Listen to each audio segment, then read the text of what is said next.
بسم اللہ الرحمن الرحیم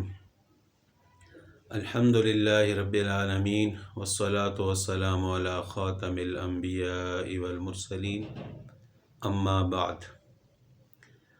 پچھلے درس میں نے نصاب، زکوٰۃ کا نصاب اور یہ عرض کیا تھا کہ کن چیزوں پر زکوٰۃ فرض ہے۔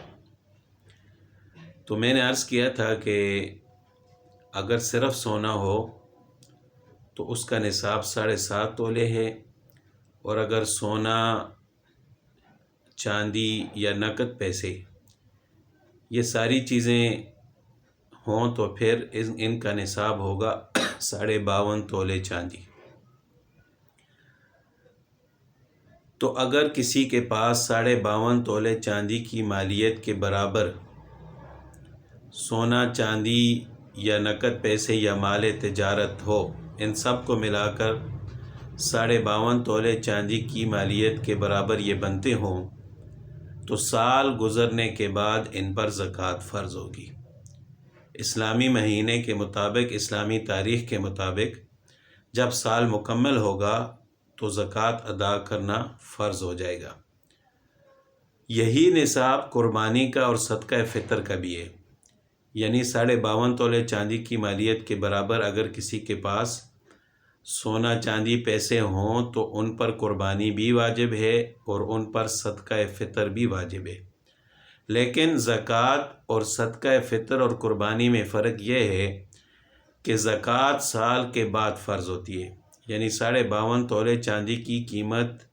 کے برابر اگر کسی کے پاس مالیت ہو تو سال گزرنے کے بعد اس پر زکوٰۃ فرض ہوگی۔ اور قربانی اور صدقہ فطر کے لیے سال کا گزرنا ضروری نہیں ہے، بلکہ اسی دن یا اسی رات اگر کسی کے پاس 52.5 تولے چاندی کی قیمت کے برابر پیسے آ جائیں تو اس شخص پر قربانی واجب ہوگی، اسی طرح صدقہ فطر بھی واجب ہوگا۔ تو ایک غلط فہمی جو لوگوں کے ذہنوں میں ہوتی ہے، وہ یہ سمجھتے ہیں کہ ہم نے یہ پیسے جو پاس رکھے ہوئے ہیں یہ حج کے لیے رکھے ہوئے ہیں، یا شادی کے لیے رکھے ہوئے ہیں، یا بچوں کی شادی کے لیے رکھے ہوئے ہیں، یا ہم نے مکان بنانا ہے، تو لہٰذا یہ تو ہماری ضرورت کے لیے ہیں، ان پر زکوٰۃ فرض نہیں ہوگی۔ تو یاد رکھیں کہ جب آپ کے پاس 52.5 تولے چاندی کی قیمت کے برابر پیسے یا سونا یا چاندی یا مال تجارت ہوں گے، چاہے وہ سونا اور پیسے آپ نے کسی بھی غرض کے لیے رکھے ہوں، حج کے لیے کیوں نہ رکھے ہوں، مکان بنانے کے لیے کیوں نہ رکھے ہوں، شادی کے لیے یا بچوں کی شادی کے لیے کیوں نہ رکھے ہوں، لیکن جب تک وہ آپ کے پاس ہیں آپ پر زکوٰۃ فرض ہوگی۔ حج کے لیے رکھے ہیں، جب حج کر لیا تو بس وہ ختم ہو جائیں گے، پھر نہ پیسے ہوں گے نہ ان پر زکوٰۃ ہوگی۔ لیکن حج کے لیے رکھے ہیں لیکن ہیں آپ کے پاس، آپ ان کے مالک ہیں، لہٰذا سال کے بعد ان پر زکوٰۃ بھی فرض ہوگی۔ دوسری غلط فہمی جو عام طور پر عورتیں سمجھتی ہیں کہ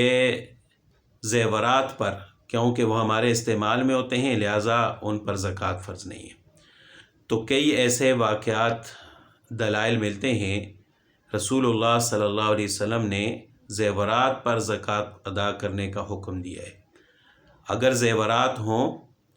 تو اگر پیسے نہیں ہیں ان کی زکوٰۃ ادا کرنے کے لیے تو زیورات فروخت کر کے زکوٰۃ ادا کریں، لیکن زیورات پر بھی زکوٰۃ فرض ہے۔ ابو داؤد شریف کی روایت ہے، حضرت عبداللہ بن عمر رضی اللہ تعالیٰ عنہما فرماتے ہیں کہ ایک صحابیہ رسول اللہ صلی اللہ علیہ وسلم کی خدمت میں حاضر ہوئیں اور ان کے ساتھ ان کی ایک بیٹی تھی، اور بیٹی کے ہاتھ پر 2 کنگن تھے سونے کے۔ تو رسول اللہ صلی اللہ علیہ وسلم نے فرمایا کہ کیا آپ ان زیورات، یعنی یہ جو کنگن ہیں، ان کی زکوٰۃ ادا کرتی ہیں؟ تو ان صحابیہ رضی اللہ تعالیٰ عنہ نے فرمایا کہ زکوٰۃ تو ادا نہیں کی میں نے۔ تو رسول اللہ صلی اللہ علیہ وسلم نے فرمایا کہ کیا آپ کو یہ بات پسند ہے کہ ان 2 کنگنوں کے بدلے آپ کی بیٹی کو جہنم کی آگ کے کنگن پہنا جائیں؟ تو ان صحابیہ رضی اللہ تعالیٰ عنہ نے فوراً وہ کنگن اپنی بیٹی کے ہاتھ سے اتارے اور رسول اللہ صلی اللہ علیہ وسلم کی خدمت میں پیش کیے کہ یا رسول اللہ صلی اللہ علیہ وسلم، یہ میری طرف سے صدقہ ہے،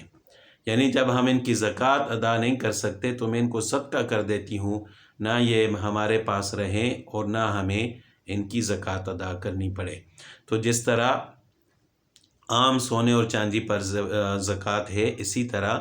زیورات کی صورت میں اگر کسی کے پاس سونا یا چاندی ہے تو ان پر بھی زکوٰۃ فرض ہوگی۔ اللہ تعالی ہم سب کو عمل کرنے کی توفیق عطا فرمائے۔